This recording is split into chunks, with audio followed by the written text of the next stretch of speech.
Los humanos somos seres sociales. Necesitamos formar vínculos con otras personas, no solo por cuestión de convivencia, sino por el simple hecho de que la interacción con los otros nos constituye a nosotros mismos. Por ello, es que para muchos, el aislamiento por la pandemia de COVID-19 fue muy difícil y varias personas entraron en graves crisis emocionales y psicológicas. Ahora, imaginemos un panorama más extremo, donde no solo se prive de contacto humano, sino incluso contacto con el exterior, más intenso que aquel que viven los presos. Aislamiento tal que podría considerarse como un método de tortura. Así pues, el día de hoy veremos los casos más increíbles de personas que fueron aisladas durante mucho tiempo.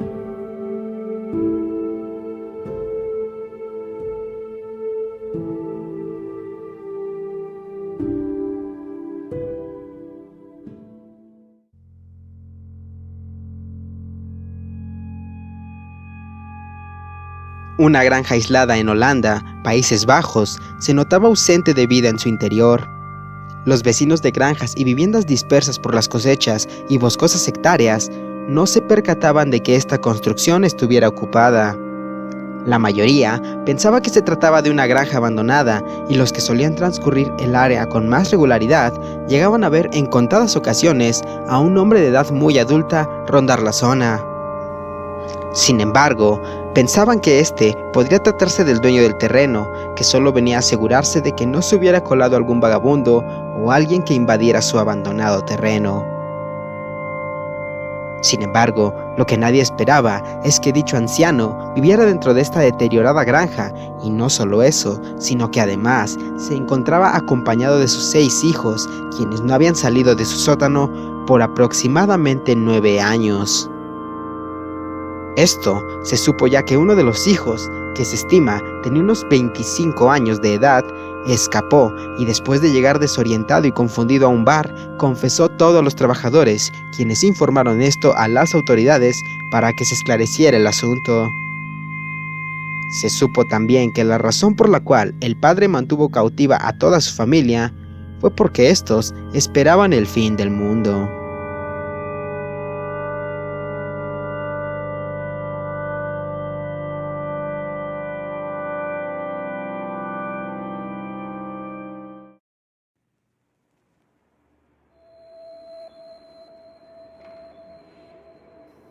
Joseph Fritzl nunca fue un padre ejemplar.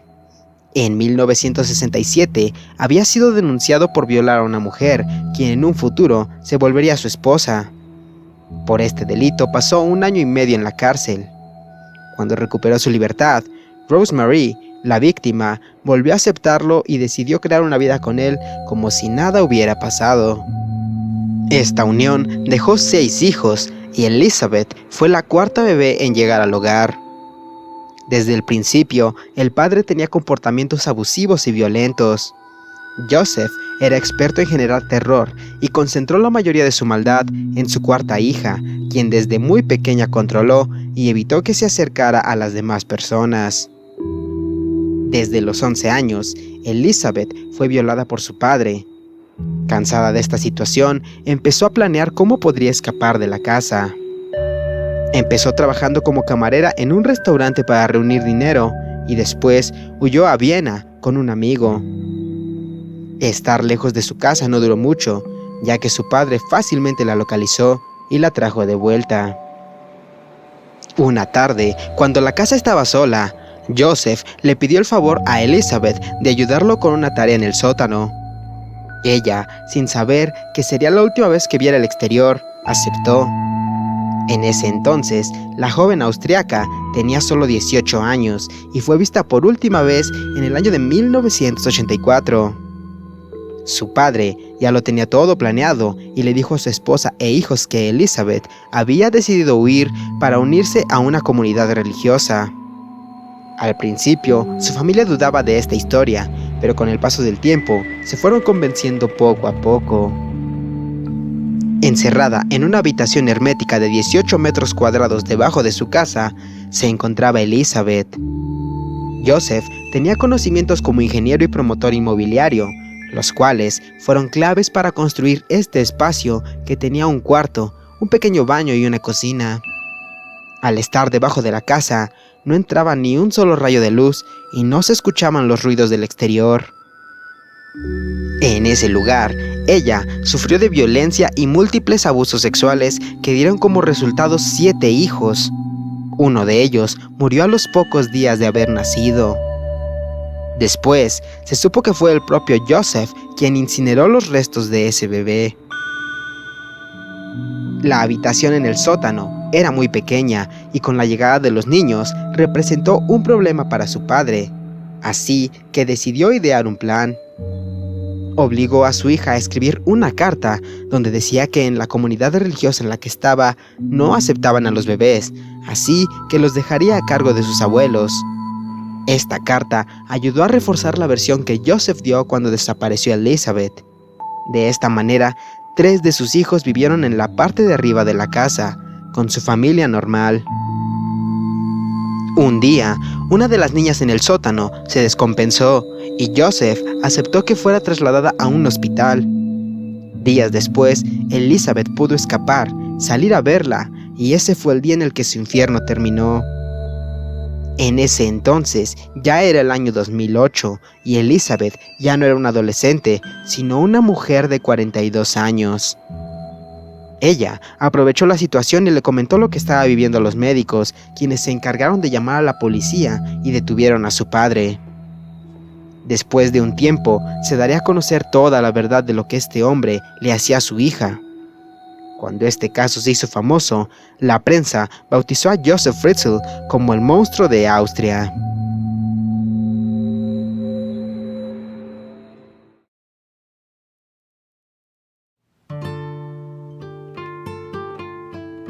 Finales del siglo XVII, Francia. En los años 1800, la vida en sociedad era muy distinta y la reputación, así como el prestigio de una familia, lo era todo para seguir un estilo de vida acomodado. Las influencias y el apellido eran cuidados de sobremanera por las madres de familia, quienes se inmiscuían demasiado en las parejas que sus hijos iban a tener para preservar el buen apellido. Madame Monnier, al igual que la mayoría de las madres de la época, tenía muy controlada la vida de su hija, Blanche Monnier, quien se había enamorado de un endeudado abogado protestante e hijo de un republicano. Los Monnier eran católicos y monárquicos. El cabeza de la familia, el padre Charles Emile, había perdido su puesto como decano de letras de la Universidad de Poitiers en el año de 1877. Año de una grave crisis política entre republicanos y monárquicos, que se salda con la imposición de los primeros. La inquina hacia ellos es manifiesta entre los Monnier. Negada rotundamente a dejar a su prometido, la joven Blanche Monnier amenaza con escapar hacia Marsella, por lo que su madre no vio opción más conveniente que encerrarla en su habitación para evitar que ésta desprestigie a la familia. 23 de marzo del año 1901. El fiscal general de París recibe una carta anónima. En esta se denuncia que en la casa de los Monnier se encuentra encerrada una mujer medio muerta en la habitación del segundo piso. El mensaje choca a las autoridades. La familia Monnier disfruta de una excelente reputación en sociedad, pero la acusación es tan grave que el comisario jefe de Poitiers manda a 3 de sus agentes a visitar la casa. A primera vista, las estancias parecen limpias, pero de la segunda planta sale un olor desagradable. Los policías suben las escaleras. La puerta de una estancia de donde emana el hedor está cerrada con candado. Los policías lo rompen y acceden a una habitación a oscuras y muy pestilente. En ella encuentran a una mujer mayor, profundamente demacrada, desnuda y apenas cubierta con una manta roñosa. Un fragmento policial que reproduce el portal Medium detalla así el hallazgo. La mujer parecía sufrir una malnutrición extrema. Estaba tumbada, completamente desnuda, en un colchón podrido. La rodeaba una costra de excrementos y restos de comida. Vimos también que había bichos recorriendo la cama de la señorita Monnier. El aire de la habitación era tan irrespirable que nos resultó imposible seguir investigando. Los agentes rompen las persianas, bajadas y bloqueadas con cadenas. Blanche ve por primera vez la luz del sol en años. Les dice que la han tenido encadenada ese tiempo y que apenas le han dado comida. Apenas si pesa 25 kilos. A sus 52 años de edad está tan débil que no puede ni tenerse en pie. En el traslado al hospital menciona que es maravilloso oler el aire fresco. ¿Cómo es que ha podido sobrevivir durante más de 25 años encerrada sin ver la luz del sol?, se preguntan los médicos. Las fotografías de la mujer ya en la cama del hospital aparecen publicadas en el periódico Illustration, a unos 40 días después de ser liberada. Su cuerpo es un saco de huesos. Mira con unos ojos casi desorbitados y una oscura melena cubre su cuerpo cadavérico. Los Monnier se limitaron a inventar historias para justificar la ausencia de la hija. Madame Monnier no recibía visitantes ni familiares y parecía no tener muchas amistades. En el momento del hallazgo, el padre de Blanche ya llevaba años muerto. Madre e hijo fueron llevados a prisión tras el rescate de Blanche. Una muchedumbre indignada se reunió alrededor de su celda y el revuelo le provocó un ataque al corazón. La controladora madre murió solo 15 días después de ser detenida. Marcel, el hermano, fue encontrado culpable y sentenciado tan solo a 15 meses de prisión. Apeló la sentencia a comienzos de noviembre de ese año.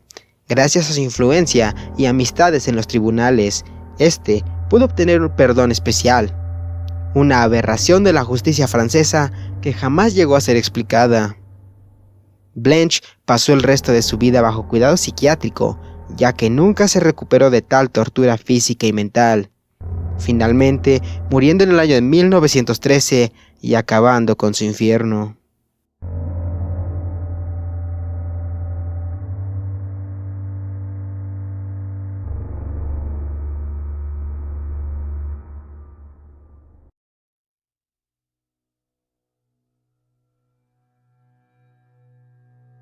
En el ámbito de la psicología y la sociología, siempre se ha presentado el enigma de cómo es que surge el pensamiento cognitivo del humano, cuándo es que el lenguaje se vuelve una forma de concepción de la realidad y cómo ésta es formada por la interacción y las experiencias del individuo. Más aún, surge la duda de cómo sería el desarrollo de una persona que se limitara a tener la alimentación cubierta, pero sin ningún tipo de contacto humano ni desarrollo con el exterior. ¿Cómo es que interpretaría la realidad? ¿Y cómo es que la inteligencia o el lenguaje que se cree es nato del Homo sapiens se podría generar completamente desde cero, sin ningún tipo de educación o interacción previa?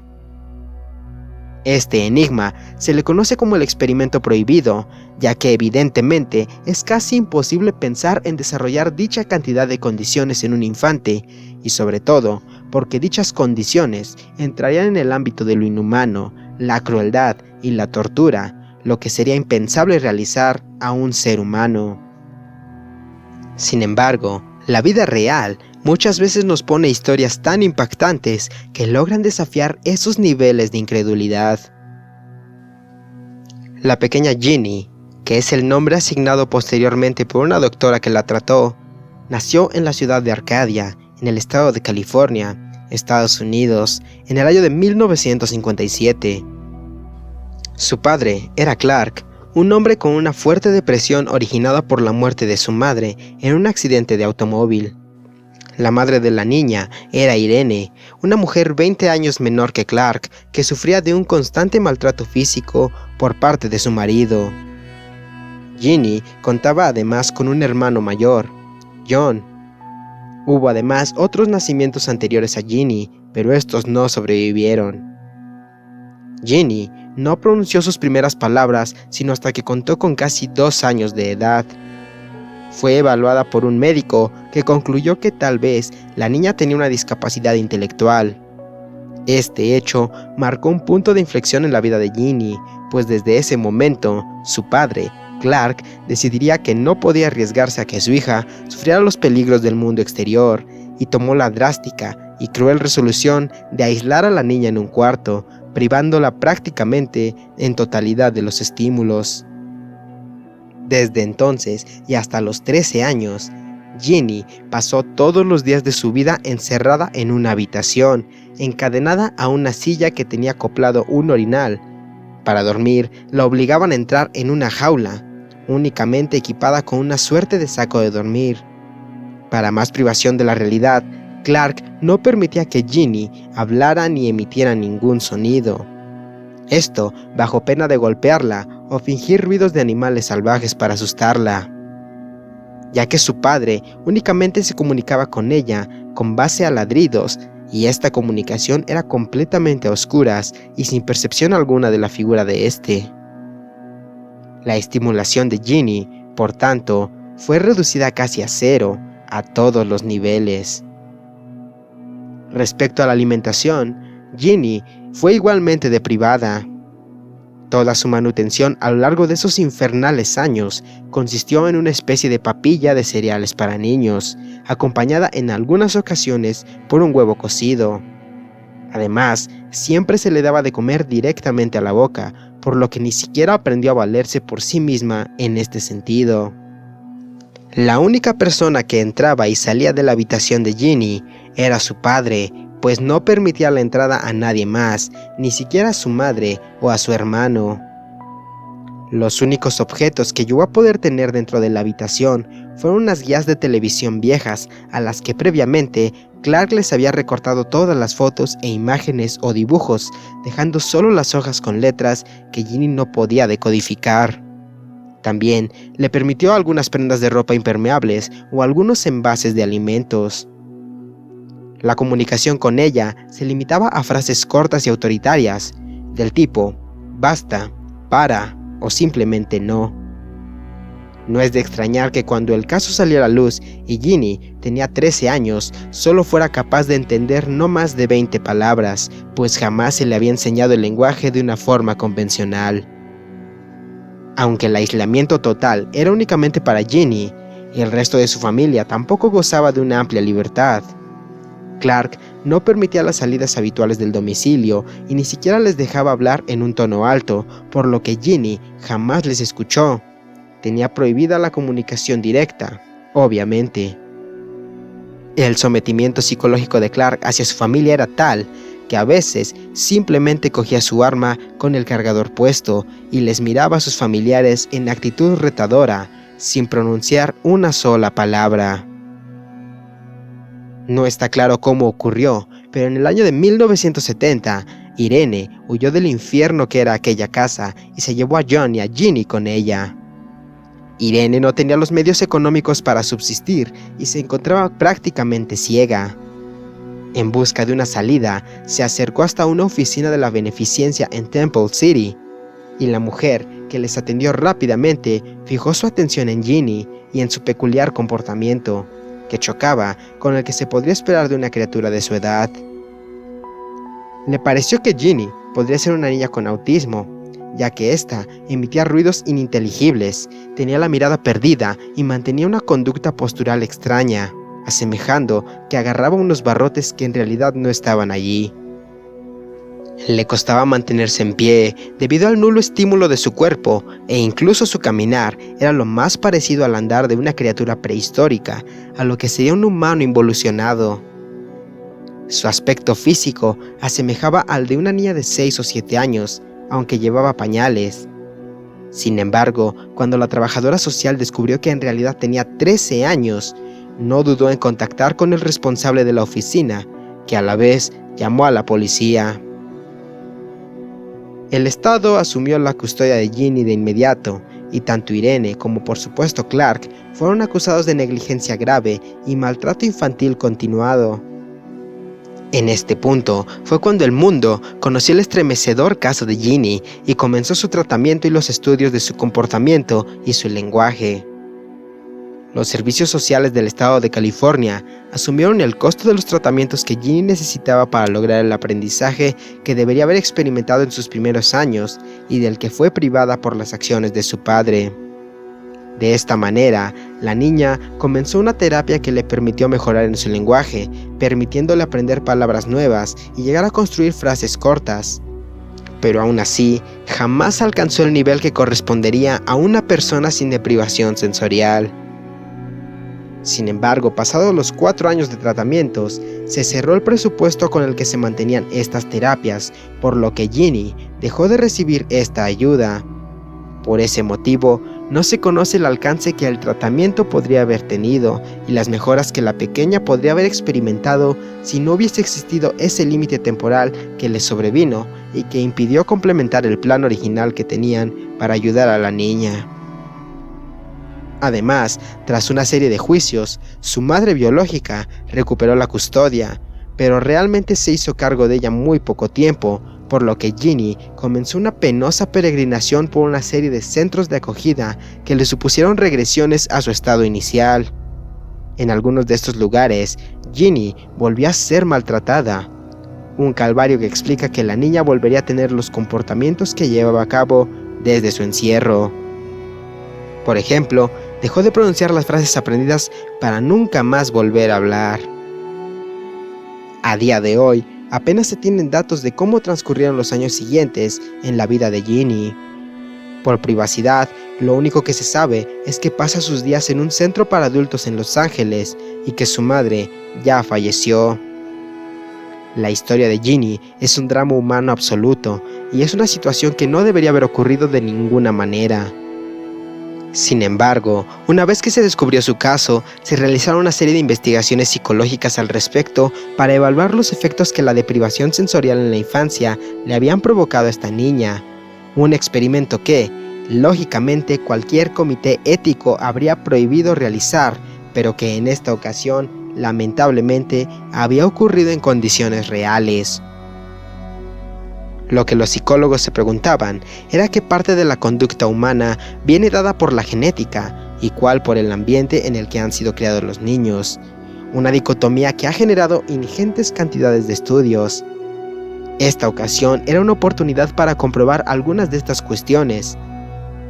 Por ejemplo, trataron de averiguar si el lenguaje era una habilidad innata o aprendida.